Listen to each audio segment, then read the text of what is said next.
तनाव के वायरस का मनोविज्ञान। Tips to be tension free in Hindi.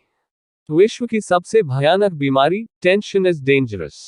Cancer को विश्व की सबसे भयानक बीमारी कहा जाता है, लेकिन विश्व की सबसे खतरनाक बीमारी कैंसर नहीं बल्कि तनाव, डिप्रेशन या चिंता है। कैंसर के कारण हर वर्ष लाखों लोगों की मृत्यु हो जाती है, लेकिन तनाव, स्ट्रेस एक ऐसी बीमारी है जो जीवित व्यक्ति को जिंदा लाश बना देती है। ऐसा कहा जाता है कि 80% से ज्यादा बीमारियों का कारण तनाव है। More than 80% of disease is stress related.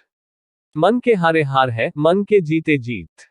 व्यक्ति भले ही शारीरिक फिजिकली रूप से असक्षम या बीमार हो, लेकिन मानसिक रूप मेंटली से स्वस्थ है तो उसे कोई नहीं हरा सकता। ऐसे कई प्रेरक व्यक्तित्व, इंस्पायरिंग पर्सनालिटीज है जिन्होंने अपने सकारात्मक मानसिक स्वास्थ्य और आत्मविश्वास, सेल्फ कॉन्फिडेंस की बदौलत जिंदगी को जीत लिया। विल्मा रूडोल्फ, जिन्हें 4 वर्ष की उम्र में पोलियो हो गया था और डॉक्टरों ने कह दिया था कि वह कभी भी चल नहीं पाएगी, लेकिन वह विश्व की सबसे तेज धावक बनी। स्टीफन हॉकिंग, जिन्हें 21 वर्ष की उम्र में एमियोट्रोफिक लेटरल क्लोरोसिस रोग हो गया था और डॉक्टर ने ये कह दिया था कि हॉकिंग 2 वर्ष से ज्यादा समय तक जीवित नहीं रह पाएंगे, लेकिन हॉकिंग ने मौत को मात दे दी। दिमाग को छोड़कर शेष सारे शरीर के निष्क्रिय हो जाने के बावजूद उन्होंने अपना शोध जारी रखा और आज वे विश्व के महान वैज्ञानिकों में से एक है। हरफनमौला क्रिकेटर युवराज सिंह, जिन्हें कैंसर हो गया था लेकिन उन्होंने जल्द ही कैंसर को मात दे दी और क्रिकेट में वापसी कर ली।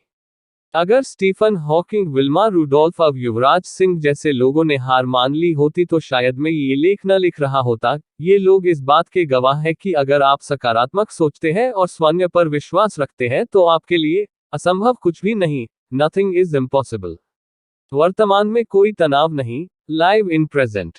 अगर हम अपनी समस्याओं और तनाव, टेंशन के कारणों का विश्लेषण करेंगे तो पाएंगे कि हमारे 90% तनाव का कारण भूतकाल में या भविष्यकाल में है। इसका मतलब यह है कि वर्तमान में हमें कोई समस्या नहीं है और हमारे तनाव का कारण या तो भूतकाल की कोई घटना है या भविष्यकाल का डर। भूतकाल के भूत को भूल जाइए।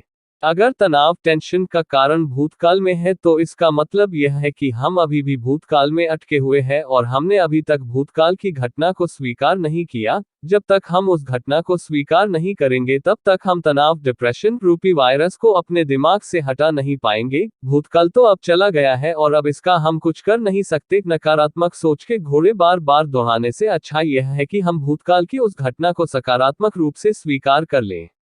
भविष्यकाल का भविष्य तो वर्तमान ही तय करेगा। अगर तनाव, टेंशन का कारण भविष्यकाल का कोई डर है तो उसका भविष्य तो वर्तमान ही तय करेगा। इसलिए अगर हम वर्तमान में जिएंगे तो भविष्य अच्छा ही होगा, और अगर हम बार बार उस डर से डरते रहेंगे जो अभी तक पैदा ही नहीं हुआ तो फिर हम अपना वर्तमान खराब कर देंगे और हमारा यही वर्तमान हमारा भविष्य खराब कर देगा। कल का कोई वजूद नहीं। हम बोलचाल में कल शब्द का प्रयोग करते हैं, जैसे मैं कल बाजार गया था या मैं कल आऊंगा, लेकिन कल का कोई वजूद नहीं है। जो भूतकाल का कल है वो तो चला गया है और आज के दिन वह केवल एक स्वप्न है। जो आने वाला कल है वह कभी नहीं आएगा। जो भी आएगा वह आज बनकर ही आएगा। इसलिए बेहतर यह है कि हम हमारे मन के घोड़े को लगाम दें और इसे आज में ले आए, नहीं तो इस घोड़े पर तनाव रूपी वायरस सवार हो जाएंगे और यह वायरस हमारे आत्मविश्वास को खोखला कर देगा। तनाव मुक्त रहने का सीधा सा फंडा। उस बारे में सोचना बंद कर दीजिए जो हमारे नियंत्रण में नहीं है। जो हमारे नियंत्रण में नहीं वो ऊपर वाले के नियंत्रण में है, और अगर हम उन बातों को लेकर परेशान हैं जो हमारे नियंत्रण में नहीं तो इसका मतलब यह है कि हमें ऊपर वाले पर विश्वास नहीं है।